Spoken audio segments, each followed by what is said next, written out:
విగ్రహాలను తయారు చేయడంలో అతను దిట్ట. చరిత్ర సృష్టించిన వారి శిల్పాలను రూపొందించడంలో అతను సిద్ధహస్తుడు.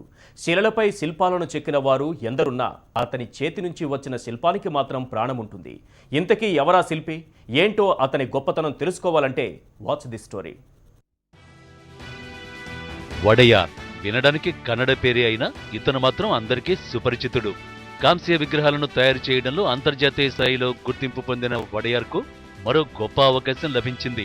తమిళనాడు దివంగత సీఎం జయలలిత విగ్రహాన్ని రూపొందించే పనిలో ఆయన నిమగ్నమయ్యారు. ఫిబ్రవరి 24వ తేదీ నాటికి విగ్రహాన్ని తయారు చేయాలని సూచించడంతో 6 గంటల్లో నమూనాను తయారు చేసి చెన్నైకి తరలించారు.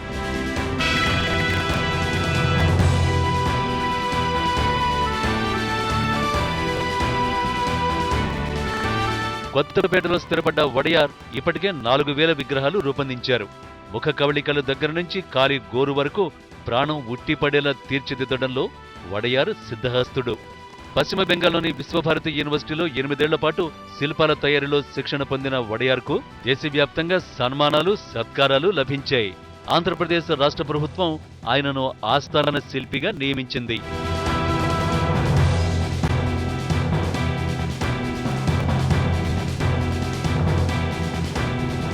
పార్లమెంటు భవనంలో ఆంధ్రప్రదేశ్కి చెందిన 2 మహానుభావులు అల్లూరి సీతారామరాజు, ఎన్టీఆర్ కాంస్య విగ్రహాలను ఏర్పాటు చేసేందుకు అనుమతి లభించింది.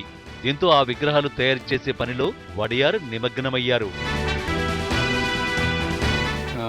మన ఆంధ్ర రాష్ట్రమే కాకుండా మహారాష్ట్ర, బెంగళూరు, చెన్నై, అట్లాగే లాస్ ఏంజల్స్, అమెరికాలో విగ్రహాలు, అట్లా చరిత్రకారుల విగ్రహాలు ఎక్కువ ఈ కొత్తపేట నుంచి ఎక్కువ రూపకల్పన చేయడం జరిగింది. తెలంగాణలో కాకతీయ విశ్వవిద్యాలయానికి రాణి రుద్రమదేవి విగ్రహాన్ని ఒక చారిత్రాత్మకంగా రూపకల్పన చేసి యూనివర్సిటీలో ఒక 10 సంవత్సరాల క్రితం అది యూనివర్సిటీలో ఏర్పాటు చేయడం జరిగింది.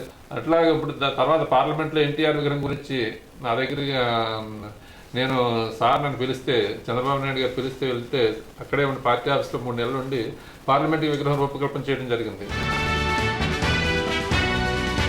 తన చేతి నుంచి ఎన్నో విగ్రహాలను తయారు చేసి వాటికి ప్రాణం పోసిన వడయార్పై ప్రశంసల వర్షం కురుస్తోంది.